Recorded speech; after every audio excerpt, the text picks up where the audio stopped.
Hello, my name is Chris from Bellows Intent, and in this video we are learning how to assemble your copy of An Age Contrived. Now, if you have a version of this game that includes mechanical player boards, they require assembly.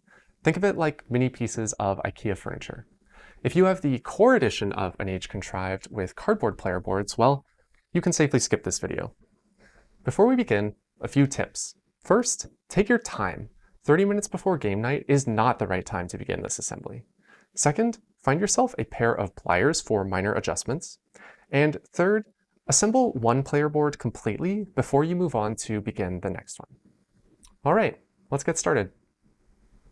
Begin by unpacking your components, both from the game box and from the separate component box. Locate the following components, which are what you'll need for the assembly process. 5 pairs of frame and undercarriage parts, 25 slider parts, 1 large bag of springs, ignore the small bag for now, 1 sheet of foam pads, 5 punch boards that are marked with an A in the corner and look like this, 2 punch boards that are marked with a D in the corner and look like this, 2 large sticker sheets, 5 player trays, 1 token tray, 1 Ziploc bag, and 1 foam mat. Everything else can remain in the box. Before you begin with the actual assembly, you'll need to decide on the cosmetic appearance of your player boards.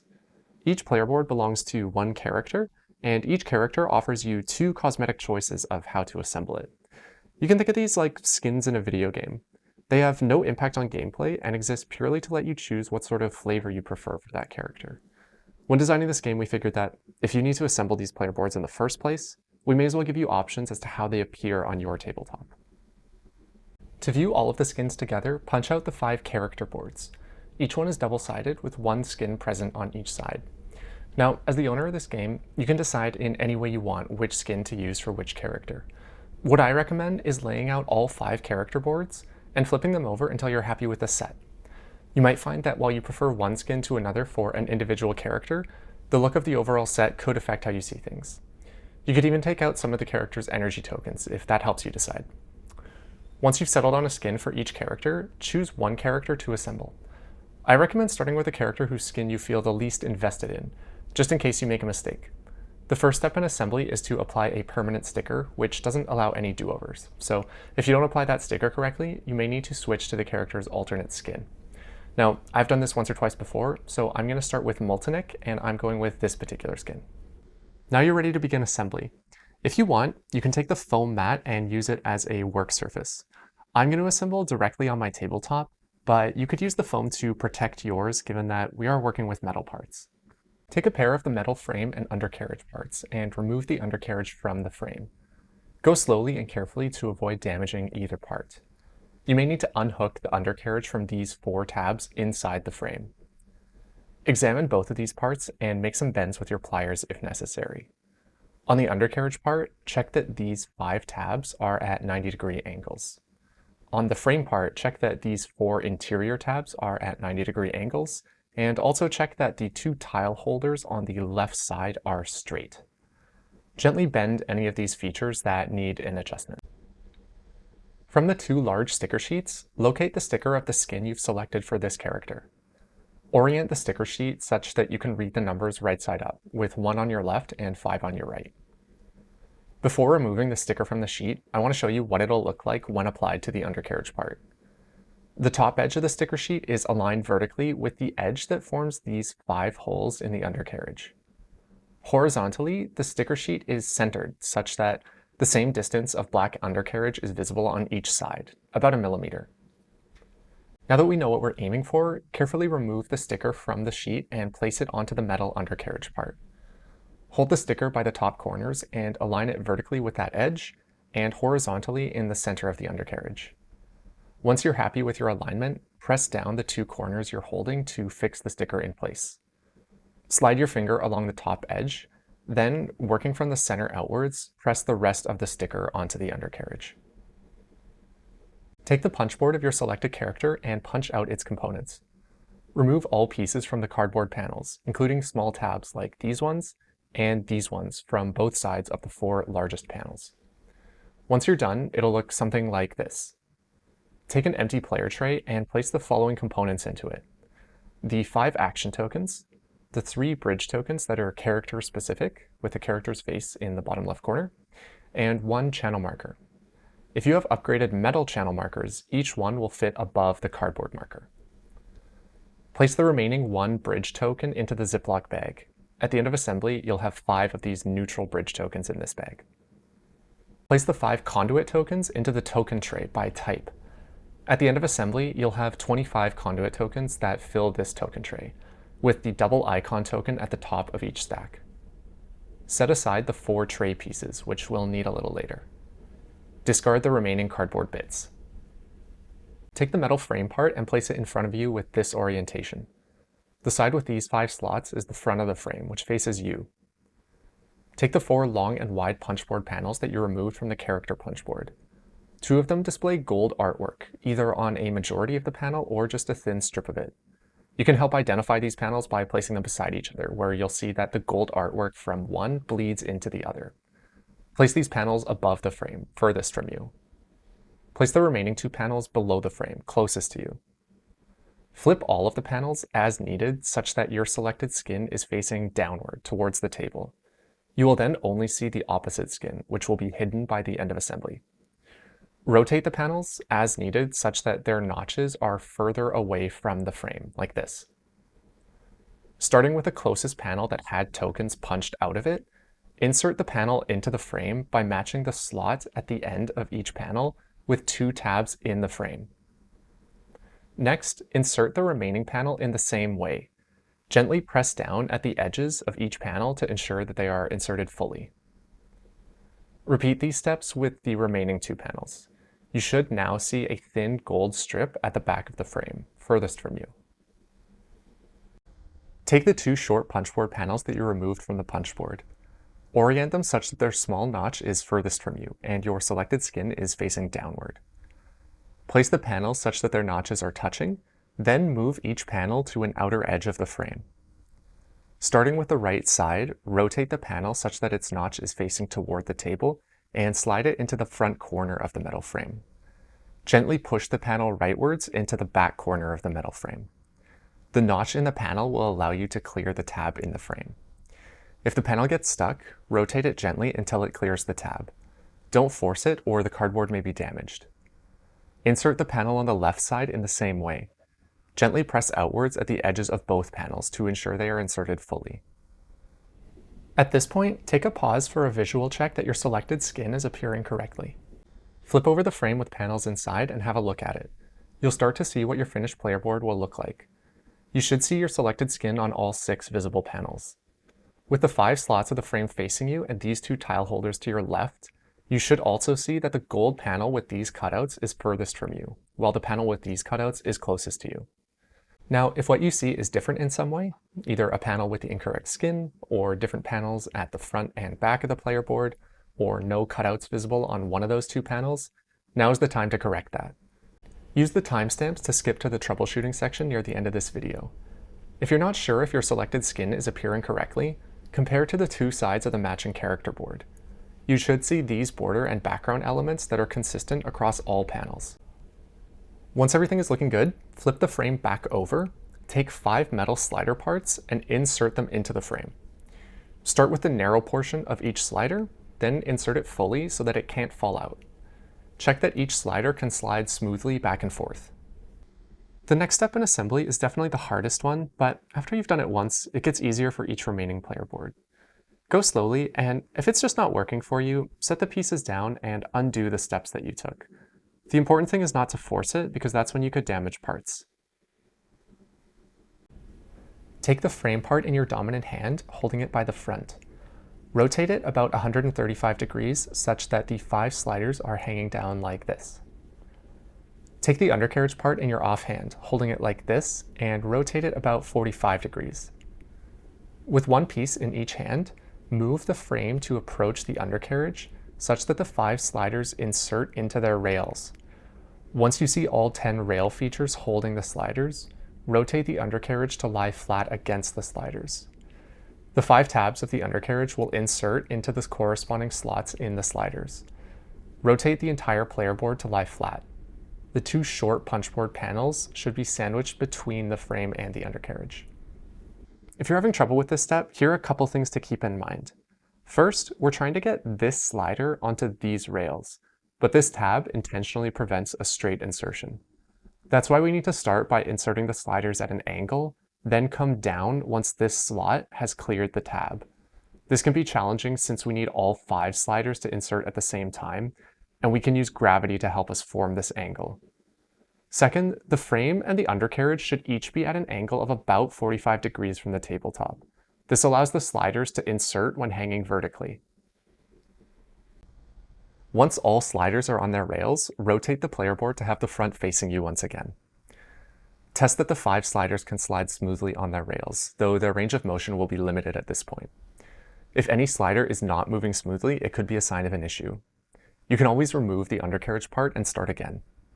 For example, a slider may not be held by its rails on both sides. You need to make a few small movements to get the undercarriage housed fully within the frame and flat against the punchboard panels. Take the undercarriage by its 2 back corners, lift slightly, and push it towards you. You needed to clear these 2 tabs at the front of the frame. Gently press down on the 2 back corners to clear the feet of the frame. You may need to bend each foot slightly backwards. Now that the undercarriage is fully within the frame, push it towards the back of the frame. Gently press down and the undercarriage should lie flat against the punchboard panels. It will need to clear the 4 tabs of the frame. Take the 1 long and narrow punchboard panel that you removed from the character punchboard. Orient it such that your selected skin is facing up. If the panel has a top and a bottom orientation, rotate the top to be facing you. Most of these panels don't have a clear top and bottom orientation, or at least not one that matters. Insert the panel into the frame by rotating it underneath the feet of the frame, but above the bends of the undercarriage. Gently press the edges of the panel towards you to ensure it is inserted fully. Take a pause and flip over the player board to check that your selected skin is appearing correctly. All printed components are now fully assembled into the player board. Bracing the frame with your thumbs, pull the undercarriage towards you until it lies flat against the inserted panel. The 4 tabs of the frame will keep the undercarriage in place. Take 5 springs and hook them onto the sliders and undercarriage. Begin each spring with these tabs on the undercarriage, then pull the spring towards you to hook it onto the slider. Hold each spring by its wide body. There's no need to pull on the ends. Once you've attached all 5 springs, test that the 5 sliders operate smoothly. Pull each slider back and release it. From the sheet of foam pads, remove 4 pads and stick them onto the feet of the frame, one at a time. There are a few extra pads on the sheet in case you make a mistake. This mechanical player board is now complete. Repeat this process to assemble the remaining player boards in your copy. To test the full functionality of this player board, you'll need the character's energy tokens, their 7 transmuter tiles, and the 4 tray pieces that we set aside earlier.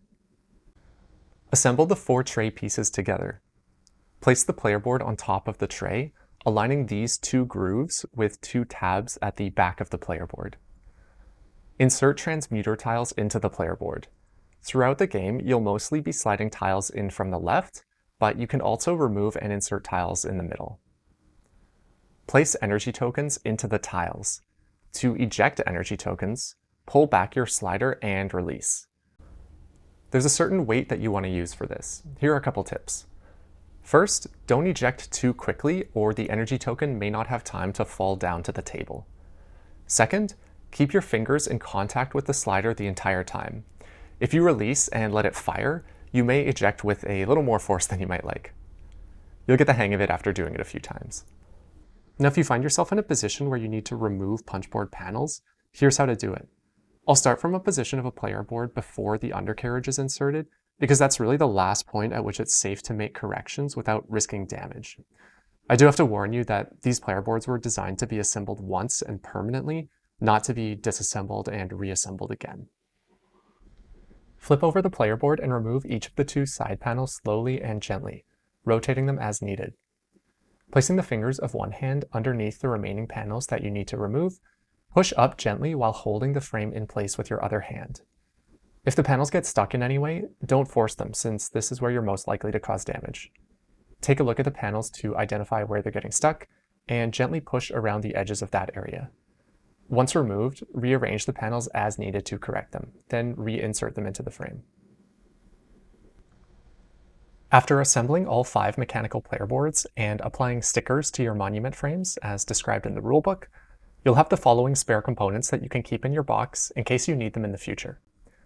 5 extra foam pads, a bag of 5 tighter springs. These can be used if one of your sliders isn't operating as smoothly as you'd like. 6 extra monument stickers, and 5 extra player board stickers.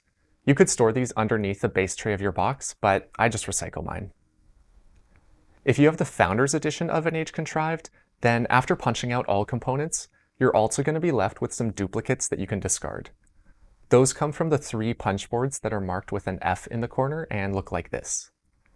The duplicate components are a set of 25 conduit tokens, 25 action tokens, 20 bridge tokens, and 5 channel markers. Now, after you've assembled all 5 player boards and punched out all the components in your game, the last thing you need to know is how to get everything back in this box snugly. We'll cover that now, and there's also a diagram on the side of the box bottom that can help you with this in the future. You'll want to have each player tray packed with the tokens we saw earlier, then its character's 7 transmuter tiles and 21 energy tokens. You'll also want to have the token tray packed with the 25 conduit tokens we saw earlier, as well as 16 upgraded action tokens. These are ordered from 1 to 4, stacking the duplicate copy of each token. Also group the 4 or 5 sections of each monument together and place them into magnetized stacks. Order each stack with the highest numbered monument section at the bottom and number 1 on top. The bottom layer of the box will have 5 miniatures, the deck of cards, and 15 upgraded transmuter tiles. The rest of the space is used for the cardboard monuments and their metal frames. You can stack the library and portal monuments together and place them into this space. You can stack the remaining 4 monuments together and place them into this space. To help show how we're trying to Tetris these components, you can also put the token tray into the box at this point. As long as the monuments don't block the token tray from sitting flat, then really any way you fit them is fine. Now over here is where you can stack the 6 metal frames, and you'll want to nest these together in a way that allows them to fit. Any way you can fit them is fine, as long as they don't go higher than this level of the tray. The way that I'm stacking them here is just what works for me. Next, you can place the 5 character boards, which should fit snugly in here. If you happen to also have the World Tree monument, then you can fit it here, next to the character boards. You can also place the 5 player trays, 2 on the bottom layer and then 3 above that. Next, you can place the mechanical player boards, and these get stored upside down. You can stack 3 of them at the front of the box and 2 of them at the back of the box. You can use that hollow space in the top layer of player boards to store the remaining odds and ends. All of the cardboard tray pieces, the score pad, and the bag with all loose cardboard tokens. To finish things off, you can add the player aids, solo tracker, solo rulebook, and the main rulebook. I then like to put the game board at the very top, which sits flush with the sides of the box bottom. And with that, this game is ready for game night. Thank you so much for joining for this video. After you're done with assembly, I hope your copy of An Age Contrived looks just the way you want it and you were able to have some fun with this process. If you need any support, feel free to ask in the Facebook group for this game or email contact@bellosintent.com. And if you're interested in how we're trying to make games that serve players a little differently, check out bellosintent.com to get updates on what we've got coming next. But otherwise, take care and happy gaming.